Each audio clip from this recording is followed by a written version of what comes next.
Right.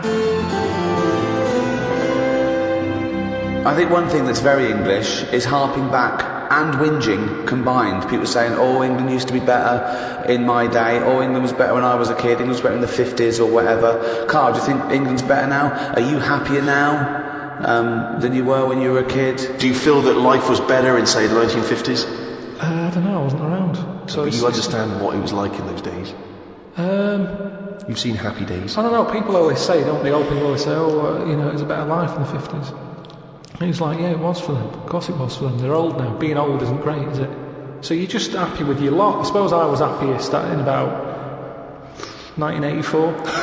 Right. Specific year. Why? Why was that? It was just I was free and happy. How old were you? I don't know. 22. He's just counting on his fingers. 12. Right, okay. And it was just good. So the happiest days of your life were between the age of 12 and 13? Yeah, it was good. I had the world ahead of me. Little did you know your hair was going to fall out and you were going to whinge every minute of the day. I had my bike. I like messing about my bike. You had your mates. I had a pet magpie. So you were probably the teenager that you eventually hate? Probably. Were you a good lad, law-abiding? I wasn't bad. I just sort of, just potted about. I mean, when people talk about what was on the telly back then, I don't have that much memory of it because I was always out. I was always playing out. What were you doing when you were out? Just playing about, just like on a bike or... Just riding in a circle endlessly through blizzards, I loved it. Rain, sleet, hail. I never seemed to be in. I was always... When everyone always goes, where were you when Band-Aid was happening? I was always out on my bike. And everything was like... you and McGregor? A memory is always sort of like coming in for some orange and looking at the telly and seeing Princess Diana's getting married, and my mum says, have you seen this? And I'm going, oh, I'm going out on my bike. I was always doing that. The only time I was in the house... This is why you don't know anything, because you never stopped. Yeah, but this is what being a kid's about. But all the information you have, Karl, is as though you've gleaned it as you raced by on a bike. It's almost like, every piece of information you have. Your hair blowing in the wind. Karl, your hair will blow out one day. Oh, don't talk stupid, ma'am. So yeah, 12 to 13 was good. But you see... And it was all downhill from then, was it? 13 is your teenager then, aren't you? Life got tough. Yeah, how did it get tough? Just straight away when I was 13, my mum was like, oh, it's your 13th birthday, you're a teenager now. Right. And she gave us a quid to go and get a cake to celebrate it. Went to the supermarket, got a cake, and I just thought, I don't like the look of this. Don't like the look of the way the future is here.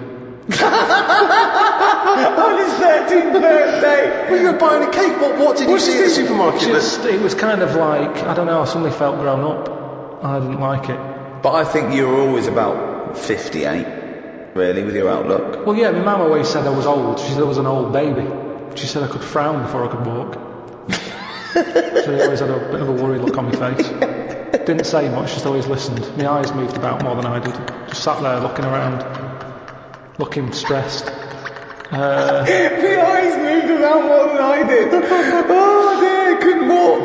Well, I can't walk, but I'll try and get a bit of movement in my face. It's a workout, a baby workout. Oh, babies, well, if you can't walk, what about your face? Let your face do the walking. It sounds like that horror film. It sounds like Pilkington's Baby. Yeah. Just you lying there in your cot. I didn't like all the stuff that's set up for you. Like, my mum tried to send me to like a nursery. I said, no, I'm not having this. Just like that. I said, when I'm older and I've got to go, I'll go, but let's leave out this bit. And she said, alright. I love the fact that you can reason with her. I love him, he's like, he's 3 years old with a pipe. She's going, you're going to nursery. She goes, I think not, Mum. I mean, kids don't play out, do they?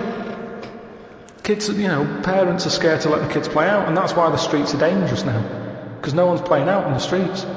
Whereas when I was a kid, everyone was out on the streets were safer. Because there was more people knocking about. Right. Let the kids play out. It must be like a constant, like a Larry painting, his front garden, do you know what I mean? Just loads of people just walking around. There was never any problems. I was sort of taken away by some fella. What? No, I was playing about in the garden. Yeah. But my dad's mate, Tony, Yeah. he did tiling with him. He drove past, and he saw me looking a bit fed up, so he just leant over, picked me up, took me to the pub. Now the thing is, there wasn't panic. People weren't going, oh God, where's Karl gone? He's out. Just. How old were you? He's down the pub. Yeah, he's 4 years old. Yeah. Well, he's only having a... He's down the pub with Tony, probably playing darts. Yeah, I was about 3 or 4. Sorry, so some bloke drives by who happens to be a friend of your dad's, thinks that baby looks grumpy. Yeah. I'm taking him down to But the pub. that's what it was Tony, like. you bringing a baby to the pub? Yeah, I might do, yeah, we're bringing ours. Alright, see you later, mate.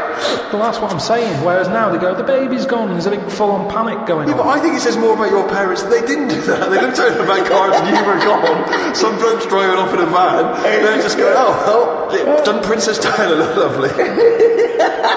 This is absurd. So what happened when you got down the pub? I just was there for a bit, and then For a bit, just had a game of pool. then my dad came in. He was like, "Oh, there you are." Yeah. Oh, there you are! I love that! Where's my baby? Go in the truck, just gonna have a quick pint. Oh, there you are. All right, mate. So yeah, I think things were better back then. Rick, as you hinted at in your introduction, the idea of Englishness and England, it's quite a vague term, isn't it? You can play loose and fast with it. I mean, for instance, I was looking at some quotes about England, and John Major, former Prime Minister, he typified England as being a place of long shadows on county cricket grounds, warm beer, invincible green suburbs, dog lovers, and old maids bicycling through the morning mist. Very specific vision of England. But he never came to the estate that I was born on, Sure. or Carl was, you know what I mean? I think, I know of that. If we go for a walk around Richmond, we see people playing cricket on the village green, and it's lovely, but I don't know if it's typical. I mean, I don't know. I don't know where most people live. But in a it's way probably that's 50-50, isn't it, in cities and in the country, but that's wealthy country. But that's, interestingly, that's the vision of England that people like to subscribe to. When you buy your nan a box of biscuits for Christmas from Harrods, that's the image of England that's on the front. Why am I spending money at Harrods on my nan? Why can't I just, she's happy with sort of like broken custard creams. You've earned a bit of money now. Well, What's I know, wrong but with they don't need to know that. I mean, also, both my grandmothers are dead, so it'd be. Sorry to put that up. Well, no, but I mean, who buys who spends good money at Harrods on biscuits where she just suck them and eat the Garibaldis and leave? I mean, I don't know why I'm wasting money on the elderly. I worry that you've taken that too literally. I was trying to get to making more of a point, like an analogy, but I don't shop at Harrods. Right. I might, get some Easter eggs 2 days after Easter. Well, what do you think of this then? We were in Fortnum and Masons after Christmas, and all the crackers were half price. Good idea. And there was a box of crackers for 500 quid, down to 250 quid. And I thought, right, that's got to be the best prizes anyone's ever seen. I'm going to get Cartier watches in these things. So we bought 250 quid. I thought, oh, it's a bargain, it's half price. Got them home, pulled a couple, and it was a little notebook, right, that said wine notes. That's one. What? Wine notes. So you drink a bottle of wine and you make a note. Make a note of it, right? There was another one that had something that it was like opera notes or something. And then there was one for travel notes, like what countries you've been. I'm thinking, what world are these crackers for? Who's putting a cracker and going, I need it. I've filled up my wine notebook. It's like 500 quid? yeah. I mean, For some little notebooks? yeah, I mean, if you'd have paid 500 quid, I mean, I don't know who buys those. I assume they're for presents. And But I it's mean- probably the absurd, cliched Toffington Englishman Yeah. who has no sense anymore of any sense of worth of anything, and it's just a crazy, snotty-nosed inbreeding. There was a silver-plated like mussel, like the clam, the mussel, right? You know when you eat mussels, you scoop them out with an open mussel. Sure. There's a silver-plated one. Who carries that with them? You get that out. We go, mussels, good. I brought it with me. My silver-plated mussel to eat mussels. I'm right, this wine's delicious, let me make a note. That's absurd. Again, it's interesting you say that, because those are little images of what we would like England to be, aren't they? They're pandering to that image of what we'd all like to be, that sort of upper-class English person who's worried about fine wine and good food. And again, I mean, does this England still exist? I'm presuming there's a small minority that does. But Well, there are some people that are in that world that are posher than the royal family. Yeah. I can understand what the Queen and Prince Charles are saying, but there are some people. What? And I don't know what they're talking about either. Well, I was never really aware of class and the English class system until I went to university. Absolutely. I became aware of it then. Absolutely right. When I got to university and everyone sort of spoke like royalty, and that's when I discovered I was probably working class. But when I hear those people who do actually speak in that kind of, oh, Jeff, You know, that sort of absurd rugger. Oh, you absolute bloody bastard. You know what though? I don't mind the mega posh people. I don't mind that. Ah, bloody hell, yeah, of course, take one. Take it. I don't mind one of those. What I don't like is the ones that stand around in all bar one with a rugby shirt with a collar up. Yeah. Do you know what I mean? Yeah. Those sort of, who are going to work in the city and they're loud and think they're gentry, but they're not. It's that middle bit that annoys me more. They've got that confidence, but without any of the charm. But that's the England that I think people think of when they think of it. It's the 4 weddings and a funeral England. And yet, it's not the England I experienced and grew up in. So, what is your typical image of an Englishman now? If I had to draw it for an alien, he'd be quite squat, quite sturdy, sort of no neck, hairy. Are you just thinking of yourself? Do you know what? It would be my build with Carl's head. Really? And no neck, yeah. I think he's sort of balding and unshaven, and he's like a shaved caveman. I think he's tough. He'd have tats. He'd eat like a dog. A Ray Winston type. A sort of, that sort of, Bob Hoskins, just squat, strong, tough, doesn't take any messing, built like a giant wombat. It's the bulldog breed. It is the bulldog breed. I am thinking of the bulldog breed, yeah. See, now my image of an Englishman is essentially that cliched one. It is, I think, Hugh Grant. So you're modern, you're straight away modern now. I would say it's either mixed between Hugh Grant and Roger Moore when he was James Bond. You see, that's another small percentage of Englishness that sort of annoys me. Those people that think they're James Bond. They think they can buy a suit and read GQ, and they're suave and sophisticated, and they get cars they can't afford. Or what they basically do, the people who think they're James Bond, all they do is work in a bank, come home, and flick through GQ at the adverts, looking at people with wearing watches and aftershave. Who wears aftershave? Do you wear aftershave, Carl? Normally, aftershave is the sort of thing I let other people buy me. It's like underpants, tea towels, and sort of aftershave and that. Other people buying me. Who's buying you tea towels? My mum. Right, okay. Every time she turns up, she's got Brilla pads and stuff. I've got loads of them. I keep saying to her, I don't need any of this, but she always brings a box full of stuff. Brilla pads, tea towels, underpants. The underpants size hasn't gone up since I was 14. But I can rely on her for that. So do you not have anything in your life which you would think of as being gentlemanly? Do you ever dress smartly? What about suits? I bought one suit that time when you invited me to the BAFTAs. That's the only suit. I wore it for the BAFTAs. I think I wore it for one other thing. I haven't worn it since. I don't feel comfortable. It's not me. But don't you go to a wedding? That'd be a lovely advert, wouldn't it? Him with a suit on going, I haven't wore it since. Karl Pilkington hasn't wore it since. I don't go to weddings. No, I don't like going to them. I agree. I mean, even though you know them, they don't give you any time when you're there, do they? They just they don't know whether you're there or not. They're on cloud 9. They don't know who's around. It doesn't matter. You don't need to be there. With them, when wedding day, it's all me, isn't it? Oh, what are they like? I know, unbelievable. You don't even get to make a speech, do you? Although I know you were annoyed, Steve. Steve doesn't like to part with money. I don't know what the politically correct term is. Stingy cunt, isn't he? He's fucking mean, right? And if he ever has to spend out on like a wedding gift to someone he's known, all his life, he'll look down the list and he'll find things under £25. Then if he bothers spending that much, he's furious when an usher goes, just stick it there. Oh, it drives me insane. Firstly, I'm annoyed about the wedding list. I don't know when that's come along because I don't know why I can't just bring maybe something I've made at home. No. Why has there got to be a list of stuff? What newly married bride doesn't want a pair of homemade clogs? Exactly. Do you know what I mean? And then you arrive there and it's just, oh, thanks very much, stick it on the table. But they're saying that, I think people very much appreciate you being at their wedding. No, they do. They remember if you were there. No, they don't. They do. Yeah. You don't get invited to weddings because you ain't got any mates. No, I know enough people. Everyone's getting married, but they're always in the middle of nowhere. That annoys me when people say, "Come to our wedding." Yeah, fine. Where I'm in Greece. Yeah. Well, no, down the road. I might make it down the road for the reception. Yeah. Go to quick. What? You want me to book a holiday and come to your wedding? Well, the thing that drives me insane when you do go is when they put you on a table with people you don't know. Well, I got all my mates there, and they put because I got to mingle with some people. I don't care. I need these. But that's what I'm not good at. Talking to people once. Talking to people who you don't know. No. What sort of stuff would you make conversation about at a wedding? I'd probably say, first of all, how do you know them? How do you know the people getting married? And then, like, you know, do you think it'll last? Imagine inviting Karl Pilkington to it and going, where should we put him?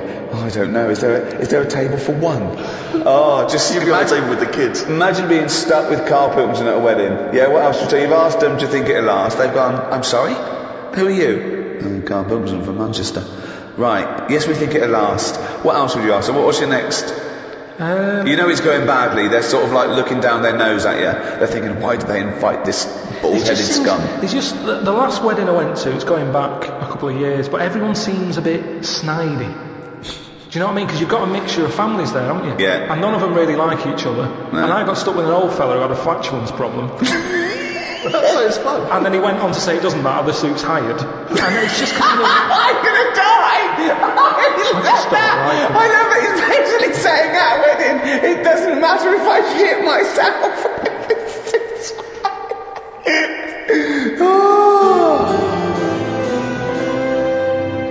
To be born English is to win first prize in the lottery of life. So what do you think of that, Karl?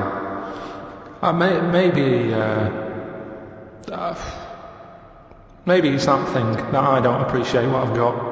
But to me, being English isn't anything that great. Really? Why not? Because it's just what I've been dealt with. But what would you, I know you know nothing about the world. You've travelled nowhere. No. Yeah. But if you could be any nationality, what would you be and why? Probably be Italian. Okay. Why? Well, just yeah, I like the idea of it. I like Italians are alright. Where would you live? Rome? I probably wouldn't want to be in the middle of Rome. It's too much hassle. Have you been to Rome? Yeah, it's nice to visit and stuff, but it's just I wouldn't want to live there. You've got to get paperwork done and that. You just want to put a picture up because everything's old. Everything's listed. He's only been Italian about 3 minutes and he's already slapping it off. He's already No, but I like Rome. Yeah. It's good. A lot of old stuff. Why have you chosen Italy? I'm interested to know why of all the countries you've chosen Italy. I was a late comer to pasta. But it's one year round. I like it now. It's like one of my favourite things I have. Which there isn't really anything like that in England. That even though except pasta. Pasta's almost exactly like it. Yeah, we've got pasta. It's not ours though, is it? And we don't know how to eat it. What do you mean we don't know how to eat it? We do it all wrong. You stick it up your arse again. Look at me. I know how to fucking eat it. No, but what I mean is, if you saw a proper Italian and they saw what we did to pasta, they would not be happy. What are we doing wrong? Tell me what we're doing wrong. Well, I don't know that, otherwise we wouldn't be doing it wrong. How do you know we're doing it wrong? I've just heard we do it wrong. It's like how we have the coffee at all the wrong times. I ordered a cappuccino somewhere and the Italian fella said you shouldn't be having that now, it's a breakfast coffee. Yeah, it is, yeah. Before 12 o'clock. Yeah, but I was having it like 11:15 at night. Oh, wow. Well, that's absurd. Don't you get to sleep with a lovely cup of coffee? Yeah, that's well, I don't sleep anyway. You shouldn't drink coffee anyway at night. There was cappuccino or frappuccino or mocha. Doesn't matter.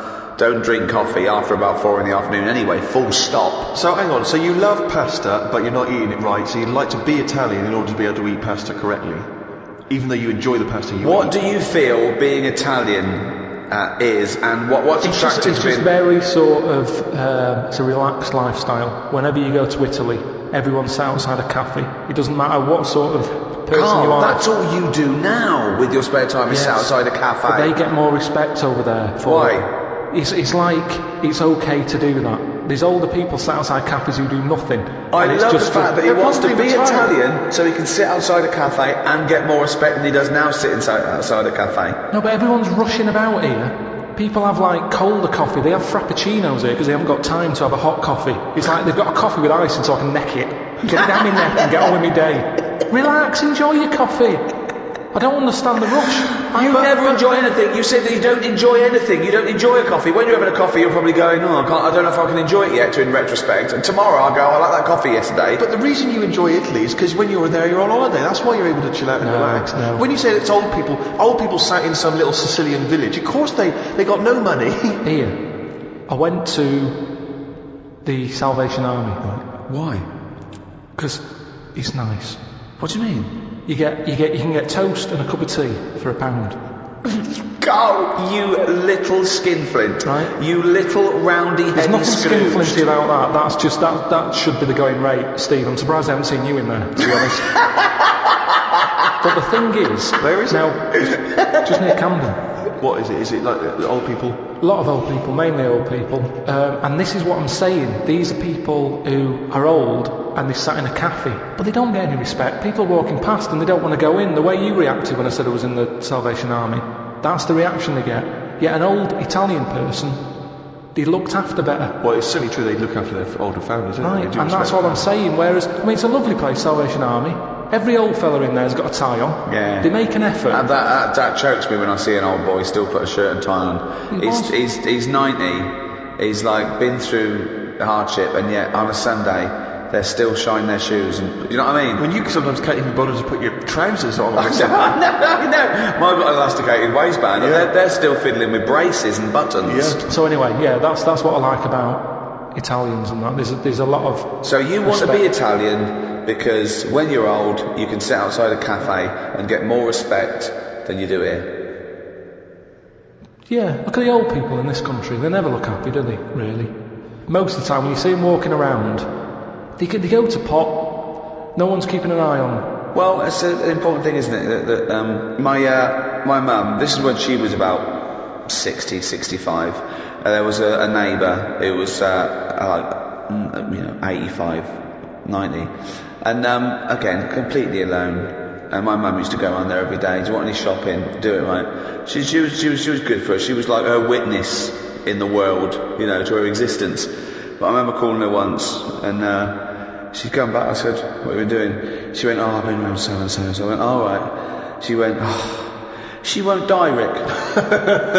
Like she's helping her, but she's thinking this is getting silly now. You were meant to go years ago. Well, that's the problem, If you get pally with an old person, Yeah. and you could be stuck with them for years. And having to do stuff, that's what you don't want to do, is it? You meet an old fella, and then you've got to start popping in his sort of piles or whatever when he can't do them himself. What do you do if you're? It depends how friendly you are, though. I mean, I'm just talking about someone you meet at the bus stop, as opposed to popping the piles back in. How does that happen?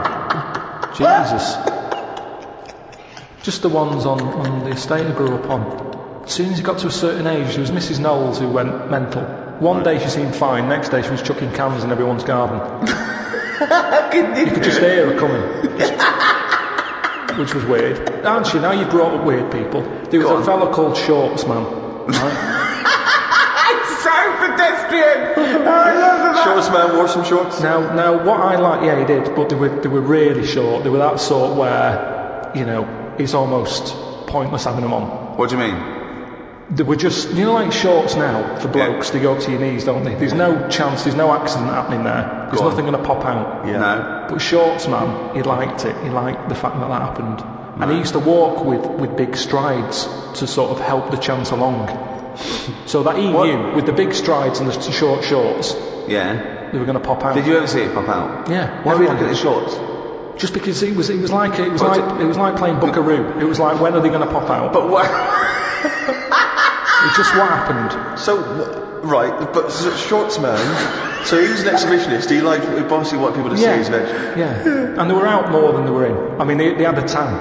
Right? Now the thing is, what we like in England, I think we like that. We like local characters. The eccentric. Yeah. Eccentric's that's very British. Eccentric. Yeah. I'm glad I grew up round there with all them people because So they're am I. interesting. Well, there is a certain mindset about the great English, certainly the older English people. I mean, my grandparents are, my grandfather died recently, but they're amazing, kind of eccentric, very English, seemingly no friends from what I can identify. I don't know if this is unique to them or true of a lot of English people, older people, terrified of what the neighbours might say. They always did that thing of speaking like that. Yeah. Like the neighbours are constantly listening in. Yeah. They've got glasses against the wall. They're constantly listening into what my gran's got to say. Yeah. They had about 3 teeth between them. It was extraordinary. My grandfather had a plate of false teeth during the war that had a wooden pallet a wooden upper Wow. plate with teeth on it, and those teeth slowly fell off during the course of the years, never got replaced. So they'd sort of invite you to Sunday roast, and they would wake up at 6 in the morning to put the beef on, and they wouldn't have it till 6 in the evening. They would cook it. The biggest compliment you could have if you made some food for my gran, if it was some beef, would be, "Oh, you're so lovely, this, so tender, you can suck it away." If you could suck your Sunday roast through a straw, she was happy. Well, yes, you didn't have any teeth. Right, exactly. Basically, they got to about the age of 60 or something, and it was as though they were just waiting to die. It was strange. They lived for my grandfather lived for at least another 25 years. So he must have been gutted. But when my father needed a winter coat, a big heavy winter coat, and he was thinking of buying one, and my gran said, "Oh, don't worry about that, Ron. You can have your father's winter coat." And he said, "Well, but you know, he's still alive. What are you talking? You know, he needs it winter coat." She went, "No, he'll be dead soon. Just don't, silly to waste it. Seems to waste it, you know, just wait." My father must have been waiting 10 years for that winter coat. I love the fact he waited. You can see where Steve got it from. Of course he waiting. did. Stupid, I'm waiting now. Steve, you must be freezing. I am cold, but I'll tell you, it's a lovely coat. In English society, traditionally and now, is manners. I mean, obviously manners change, but what is etiquette? What is good manners? I think that a lot of that has been lost. Well, I was thinking the other day, have you ever heard of the finishing school? Yeah, of course. Do you know that? The idea is that, you know, the sort of gentrified ladies, after they finished their education, they would go to finishing school, where they would literally be taught, you know, how knives and forks, walking with a book on your head, just things like that, what to say. I mean, it's like a year of being Eliza Doolittle, isn't it? Don't put your elbows on the table. You start from outwards, going inwards with cutlery. You know, you eat soup, the spoon goes away. There's things like the fork. You're never meant to face those prongs up. So you either stab your peas, or you know. There's ways of eating soup. You know, the spoon needs to be moving away from you. Yeah. And scooping it up and bring it back to your mouth. I mean, it's crazy, but you know, the people that subscribe to that stuff would look at the way you live your life, the way you eat your food, Carl, and would be appalled. Yeah, but in the same way we think that's absurd, they would think you're a disgrace. But as long as you're enjoying it. No, they would say no. Well, no, there are certain things that I can't stand. I can't stand eating with the mouth open. I think that's rude. I ban chewing gum on the set of a film because I think it's rude.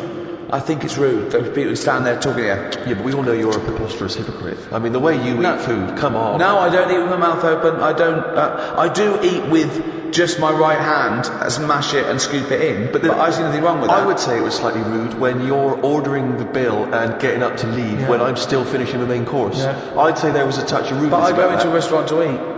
Yeah, but you're supposed to wait when you're with the other people and let them finish as well. This is my ideal restaurant. It is empty. They know what I want, and it's waiting for me when I walk in. I leave, still chewing, and I go put it on the bill. That's the ideal restaurant for me. Yeah, you're pretty much there. Yeah, I try and that's what I try and do. Yeah, but you know, there are certain things. I am one for manners. I think I hate rudeness, I hate lateness, I hate all those things. But some of them are ridiculous. The elbows on the table is arbitrary. Why? I mean, there's a reason you say please and thank you, because it shows courtesy. Those make sense. There's a reason you don't talk when you're eating, because it goes over and it's disgusting. There's a reason you don't lick your fingers and then put it back in the chips, because someone else has got to share that. But don't put your elbows on the table or start with that fork. I think it's ludicrous. You know, there's those rules when you meet a member of the royal family. For instance, if you were at the Royal Variety Performance and you met the Queen, there's various rules they tell you about. You don't fart, I'll call her love. Exactly, for one. But also, you don't speak until you're spoken to. You have to do a slight bow. I was invited to the palace a couple of times. The first time was after the office sort of broke, and I got an invite. The company of Her Majesty the Queen would like you to come to one of those dinner parties, and I know what you're thinking. Why didn't you get one? Yeah, that's exactly what I'm thinking. Well, wait. I was a big shot quicker than you because I was in it. Don't forget, you didn't appear until series 2. If we'd split the atom, they would invite both of us. Not just a guy who does the press conference. So the thing came through, and I thought, I I was worried about it, to be honest. But it just said, I will be attending, I will not be attending. Tick the box. And I couldn't bear to just tick, I will not be attending, because it was too harsh. So there was an RSPB number, and I phoned up, and it was obviously the head of the house, or a butler, or I don't know, someone. And he went, hello, Buckingham Palace. And I said, hello, it's Ricky Gervais, I've just got an invite to come and... and I said, it sounds weird, but I couldn't bear to just tick, I will not be attending. He went, well, you're the first person ever to bother to do that. Thank you so much. I went, my pleasure, sorry I can't make it. But don't you think that's weird? It is strangely brutal. It is strangely brutal, isn't it? I wonder if they've changed it by now. Yeah, there's a little asterisk, thanks to Ricky Gervais. It now says... I am too fat and lazy and busy eating cheese to visit your majesty. What I think is this, that no one's ever ticked, I will not be attending. Right, yeah. So it was never a problem. So why did you not want to go?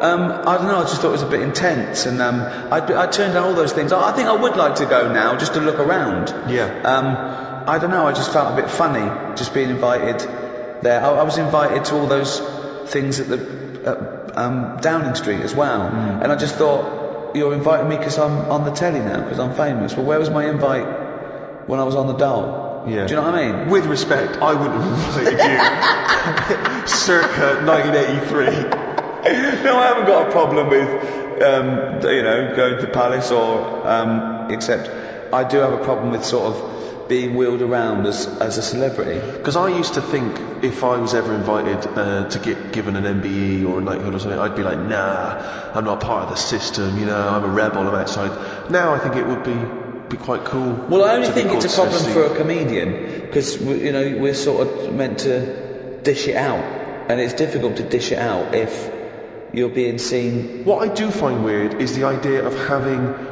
to bow and scrape before people because I'm told to do that. Well, what I find is that idea of I'm obligated to be respectful to such a degree just because someone's the Queen. Like, obviously I'd always be respectful, but why can't I speak when she turns it? I don't understand. That's I find a strange idea. What would you say then? Well, I just say, honoured to meet you, Majesty, but I don't understand why I can't initiate that. Why? I don't think she'd mind that. If you went honoured to meet you before she'd spoken, what she's going to say? She's going to go, cheeky cunt.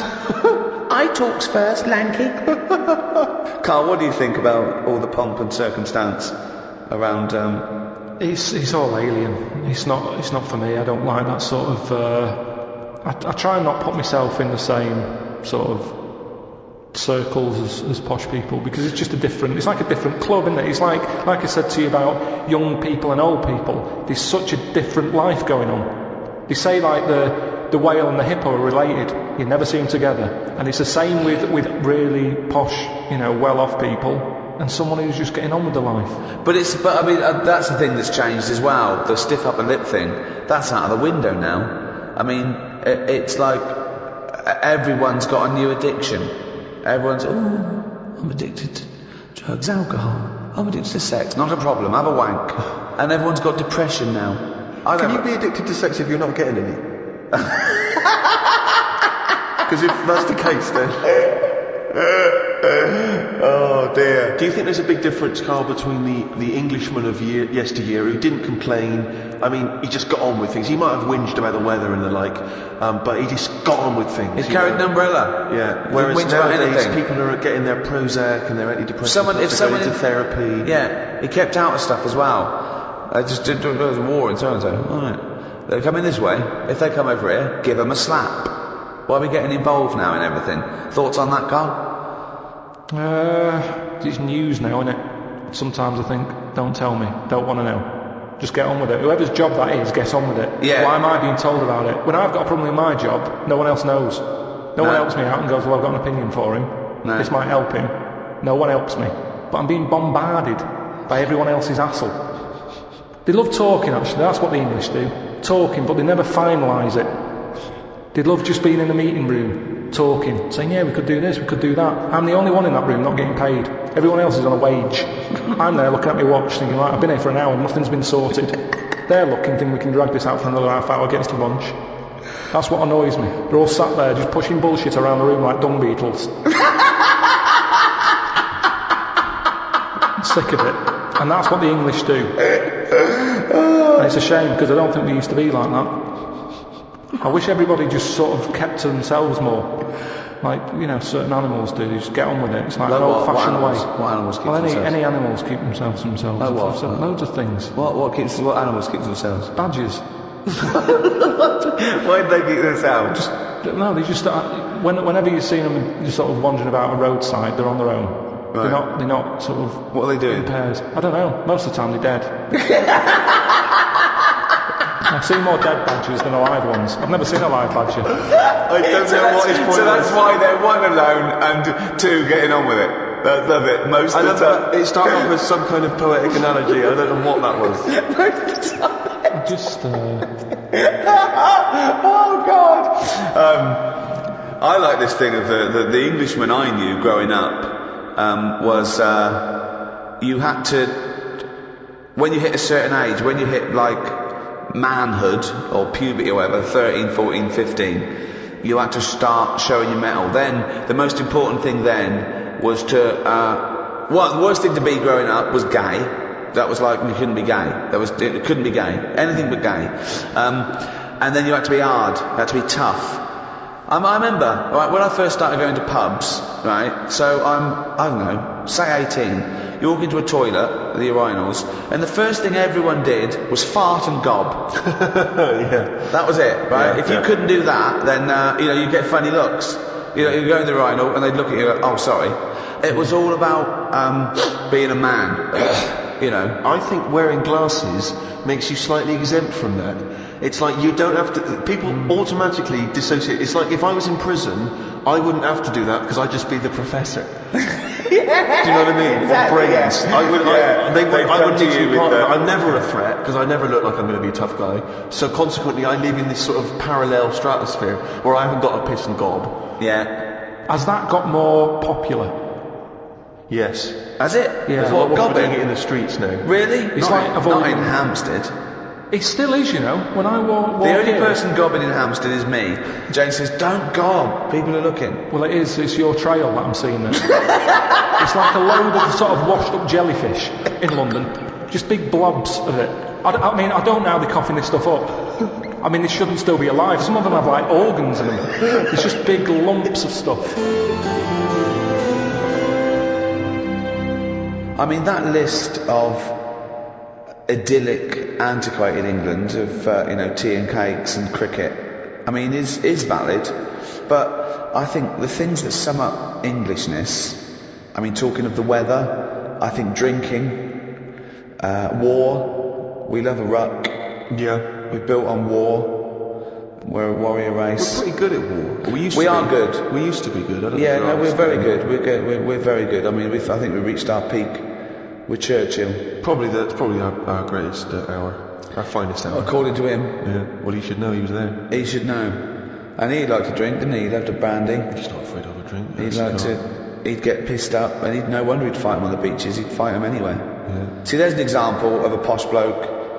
It was like I was saying. He'd lead you into battle. He'd have a weapon too. He'd go in there. He didn't sit back. I mean, when he was old, he did. But nothing wrong with being posh if you're willing to go and, get stuck in. What do you think, Carl? Is it as scary though? I mean, imagine if he was rougher sounding, and he was on the front line. And, Like he went, you fucking little cunt. I'll fight you on the beach. See me down in Brighton Monday. I'm gonna fucking smack your head in, you little fucking German cunt. Like that, you mean? Yeah. It's less of a morale boost. Well, that's the other point of it, isn't it? That those speeches were for as much as morale as information and defiance. You don't want to feel like the leader of your country could glass you if you got on the wrong side. No, exactly. It's got to be. It's got to be rules under war, hasn't it? I mean, that fair play has got to come into it as well. Talking of the English sense of fair play and war, when the crossbow was invented, a lot of people wouldn't use it. They said it was unchristian. So our soldiers sort of resisted it. So Europeans got this thing that needed no skill, and it was shooting these bolts, and they could reload quick. And versus our our bowmen. What do you think of that? What do you think of going, oh, it's cheating, we won't use it, but having a disadvantage? That's honour, isn't it? It's almost like it's okay to kill someone, but with skill. But what's the problem here? What am I meant to be worrying about? Well, you've got bow and arrows. Yeah. They're amazing. They're heavy. They're your arms. They've got trained bowmen. They're skilled. The most skilled sort of marksman soldiers in the country. Someone comes along and goes, don't worry about that. Here's a crossbow. Just pop it in, put it back. Deadly, quick. Anyone can use it. So now you've got anyone with a crossbow killing people. Women, children. Anyone can use it. So the Europeans, they're going crazy. Oh, William Tellon he's shooting apples off heads, right? But we resisted it because we thought it was, unchristian and cheating to kill without skill. What do you think of that? But where were the actual bows and that being made? Because that's the thing, isn't it? The company who's making them, they just want to get out to a big market. Brilliant. That's what they do now with the iPod and everything. It's not about people wanting more music than ever before. That's not the case. It's about having the accessory. And if the bow and arrow was like sold as this, light to carry for all the family, that's how it would have happened. That's what it's all about. Ye new bow and arrow from Ronco. But what do you think the problem is? Yeah, but you're not quite getting Ricky's point. His point is the idea of there being sort of rules and fair play and etiquette in war. The objective is to kill the enemy. I don't think war and that is a place to start getting all uppity about someone cheating or having a better system. Really? You think all fair in love and war, do you? Yeah, definitely. Right, but it's just about rules, isn't it? No, not in a war. There isn't rules. So what about things like the Geneva Convention? It's the understanding that even if we're entering into a war, theoretically, there's a set of agreed It's good for both sides, isn't it? Fair play has got to come into everything. What's extraordinary about the idea of English fair play is, famously the approach during the First World War, that we would sort of walk up out of the trenches onto no man's land and sort of politely march at a slow, steady pace across towards the enemy. I mean, and then we were just being machine gunned down. I mean, it was absurd. Well, I know we were fodder. It was fodder to use up some of their bullets. I mean, it was crazy. It's madness, but in a way it's the gentry who are leading us, seeing, the average Tommy as a sort of cannon fodder. Of course. And, we've got to realise that most of the people didn't want to be there. Most of them didn't even understand it. I mean, and if you think of the first and second, they were just wars, but I can't imagine what it'd be like. Do you think, Karl, in a war situation? You've seen all those films of the... I mean, that's the one they had a knockabout and stuff, didn't they? They took the game of football. In no man's land, yeah. Christmas Day. But he took a football there.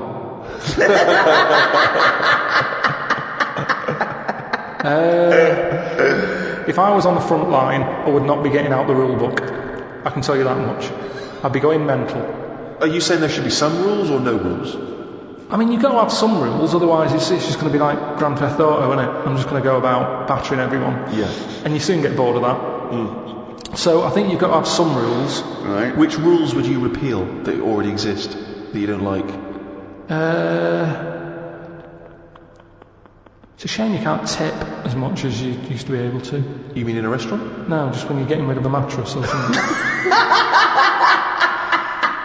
So fly tipping, you'd like to see more fly tipping? What do you mean? This is something so personal, he's fed up, he had to take something. No, it's just that they used to put stuff outside the house, and just like you had mattresses, you had sideboards, sewing machines. The thing is, it was a good way of recycling. Now they say recycle, but we're not recycling. It's just being put in a bin. So you'd like to see more fly tipping? No, not. You see, that's all we needed. London, more rubbish. This is the problem. You see, look what's happened. Look what's happened to what I've said. It's been taken the wrong way. Right. I'm not saying tip. I'm not saying chuck your bin bags out the door and let crisp packets go everywhere. I'm saying if you've got old furniture, you should be allowed to leave it outside your house without the council going, move that, it's dangerous, someone's going to trip over it. Well, if they trip over it, they should have been looking where they're going. Well, what if they're blind? What? What if they're blind? That's why you don't leave things out in the pavement, because blind people will fall over them and smack their face in. What if a woman with a couple of kids in pushchairs has to go out into the road to get past your piece of junk? And get crushed? No, because I'm leaving it. I'm not leaving it on the pavement. What you said you were? Where are you leaving it? Sort of outside the house. Right. in your front garden. Who's going to take it from there? That's just thieving. No, sort of. Just Where are you stop. leaving it? Where are you leaving it, Carl? You haven't established where you're leaving this yet. Because so far, a blind person's fallen over and broken his nose. I've never for seen a not blind doing person trip over anything. it. You've never seen a blind person trip over anything? Definitely not. They're better on the feet than some people because they're more cautious, aren't they? So Make it more fun for them, if anything. why can't you just have this stuff collected by a second-hand shop or Because they send won't. it to They a don't come, charity? Steve. Honestly, they don't. I've called up people and they say, yeah, we'll be there in an hour. And I say, right, I'm going to put it out on the street. And are you going to come and get it? Yeah, we'll be there. An hour passes by. They haven't been. Suddenly blind the council people all goes over the past. place. On the floor, bloodied noses. Then the council said, I call them up, do you want to shift it? Well, we might, but don't know when. Well, it's outside the house now. Well, you can't leave it there. It's your responsibility. You'll have to stay with it. Suddenly I'm wasting time sat outside the house with rubbish that someone else might want. But you're not allowed to leave there because a blind person might come along. What's the dog doing?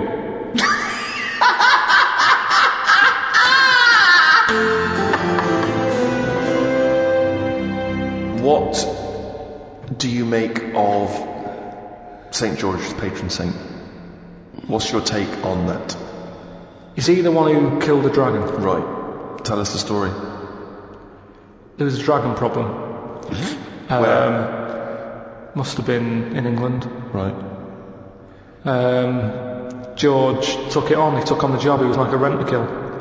He came out. The interesting thing with him is, right, he was a hero then. I honestly think if he did that now, there'd be an uproar. Because it's the last dragon. It's the same way we try to save the panda and all that now. If he came out and said, I've done it, and they've done what? They've just killed the last dragon, they'd go mental. There'd be marches. Idiot, bloody idiot. And that's what's interesting. But it was going around burning people. Doesn't matter, we shouldn't have killed the last one. It's the last one. And that's what we'd be like. You say you should have saved it, you should have captured it and put it in a cage so we can all look at it. There's no point, you couldn't have bred anyway, it was the last one. Was it definitely the last one? Well, you're saying it was the last one, I'm not bothered either way. Hang on, To what? me, Sorry, hang on, whoa. whoa, whoa. So you think that there were dragons? Well, what are we celebrating then? Well, it could be a metaphor, a dragon slayer. It could be a bad thing amongst us. It could be a foreign threat. It could be things that threaten. It could be anything. It's not to be taken literally, is But it? the real legend of George was that he was a figure who stood up for Christianity. Have you ever done anything brave? There was a kid at school who used to have epileptic fits a lot, and the teacher used to always say, if it happens, grab his tongue. And I sort of had a go at that once. His tongue. His tongue? Yeah. What do you have a tongue for? To pick stuff up? What do you mean a tongue? His tongue in his mouth.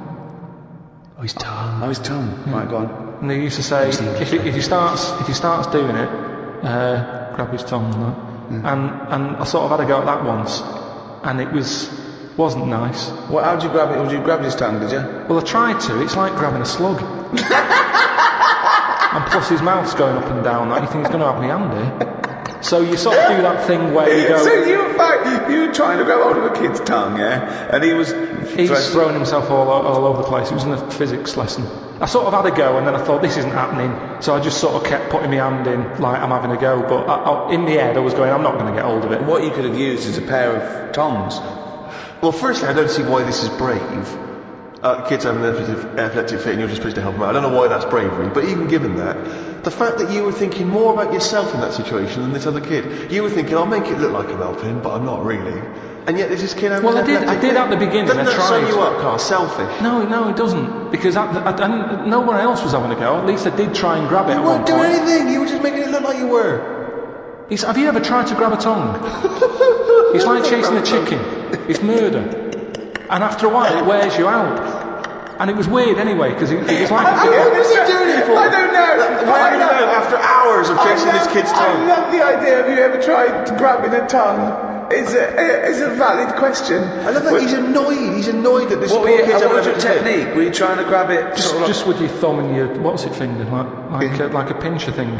Yeah. But it was... Because his mouth's going down and... Was he shouting or just... No, just throwing himself around. So that's your one attempt at bravery. Well, hang on a minute. Let me just think. Trying to grab a tongue. There was a time you were chased by a bee and you scored a goal. What about that? That isn't really brave, is it? As you were running away from a bee and the ball happened to hit your foot and go in. Does that count as bravery? I love it when he goes up to the pearly gates and goes, well, you know, have you done the act of courage?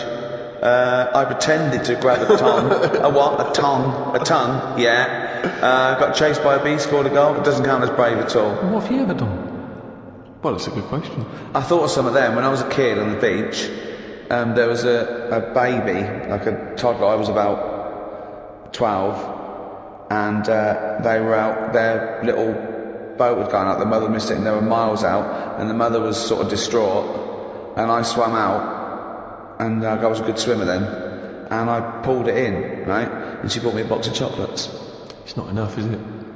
What? It's not enough, a box of chocolates. I'd have been furious. Really? I'd have wanted a lot more. I didn't expect anything. No, it was like when I found that old lady's purse and I sent it back to her, and she sent me a little thank you note, but nothing. No cash, nothing. I was furious. I thought, come on, I could have kept that purse. I sent it back to you. I need more than a little thank you note. I didn't expect anything. I was sort of, I wasn't even particularly proud of myself, but I just thought, well, I could just do it. I mean, if it happened now, I'd go, what's in it for me? I've just eaten. I'd go, is that your kid? They're miles away. Yeah. I've got less brave. I'm not more scared of the world, yeah. The things I used to do, jump off sheds, I used to jump down flights of stairs to see if I could do it, walk, you know, all those things that kids do. And you lose your nerve, I think, after. Apparently, if you haven't bungee jumped by your 30, you never will. Really? Yeah, you sort of. I think it's a sensible gene kicks in. I'm pretty sensible. Yeah, you think, well, this is not worth dying for. Don't do it. You know. Yeah. I think having glasses prevents me from doing a lot of things. No, seriously, because it's hard to be brave with glasses. Because if I stepped into the middle of a fight and there's people being bullied and I stepped in, my glasses come off. That's it. Now I'm just being bullied as well. But I'm also blind in this, so I'm just crawling. It's very hard to strike fear into your opponents when you're crawling around on the floor looking for your frames, going, don't tread lightly. That's 200 quid there. Oh God, I love that when you took up judo. And you think you overheard the judo instructor say, just knock his glasses off. Just knock his glasses off. But who are you, Woody Allen? What are you doing in this scenario? Why are you stepping into the dojo wearing a pair of glasses? Well, how am I supposed to do judo without, where am I supposed to Well, they come off immediately. But what am I supposed to do? Not do any form of martial art because of the glasses? I don't know. Actually, I haven't thought about that. Exactly. This is the problem, isn't it? People don't think that. You never see boxers with glasses. Well, of course you don't. Right, exactly. So I got no kind of athletic role models in that way, except Dennis Taylor. Oh, God. A man with glasses. Me and my glasses. Yes, to tell you this, I could write a book on the difficulties of having glasses. But I suppose it's completely affected your life, hasn't it? Everything you do. Of course it has. Fashion. Yeah. Sort of sport, dancing, moshing. Can't go in the mosh pit. I've always wanted to jump on the stage, take my shirt off and then jump back in and everyone catches you and you sort of sway along on top of everyone's hands. Can't do it, the glasses would come flying off. But how do you swim in the sea? I'd have to hand them to the singer and then do it. I was in India recently, I went to Goa and I got myself a pair of prescription goggles. Could not believe my luck. It's revolutionised my swimming experience. Alright. Goggles which have got the same lenses in as my glasses so I can see alright. That's good. Went in there. Literally, and they're pricey as well. Went in the water, within seconds, giant wave had come over, and it was crazy. It was like Rio all over again. It ripped off both my trunks and the goggles. They went flying off my head. Now, if I can only grab one of them, my trunks have never come off. Maybe once I've dived in, they come down a little bit. They came loose and they slipped down, thus revealing penis. Goggles came off. I reckon you're like shorts man. I think you've been doing it on purpose. You know how most swimmers... Tie your shorts up, Steve. No, I'm just going to see. But if they come off, then you might see something. You know how most swimming goggles would float? Yeah. My prescription is so dense that they just sunk straight to the bottom. If I should die, think only this of me, that there's some corner of a foreign field that is forever England. There shall be in that rich earth a richer dust concealed, a dust whom England bore, shaped, made aware, gave once her flowers to love, her ways to roam, a body of England's breathing English air, washed by the rivers, blessed by sons of home. And think this heart, all evil shed away, a pulse in the eternal mind, no less, gives somewhere back the thoughts by England given, her sights and sounds, dreams happy as her day, and laughter learnt of friends and gentleness, in hearts at peace, under an English heaven. Rupert Brooke, The Soldier. What an amazing poem that is. Yeah. It's a shame you read it, though.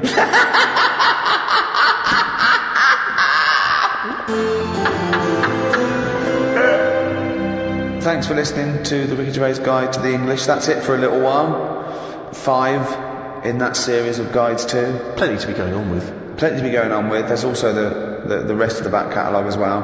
And we might do the odd free one, but we'll be back soon anyway with maybe another series of guides too. Who knows, Carl? Thoughts? I've enjoyed this, have you? Yeah, my favourite ones. I like learning stuff, you know that. If I can learn something and make a few quid, I'm happy. Unlike the people who listen to this who are down 2 quid and have learned absolutely nothing. And what they have learned from you is total bollocks. So, thanks. That's goodbye from me, Ricky Gervais, Stephen Merchant. Goodbye. And Karl Pilkington. Right.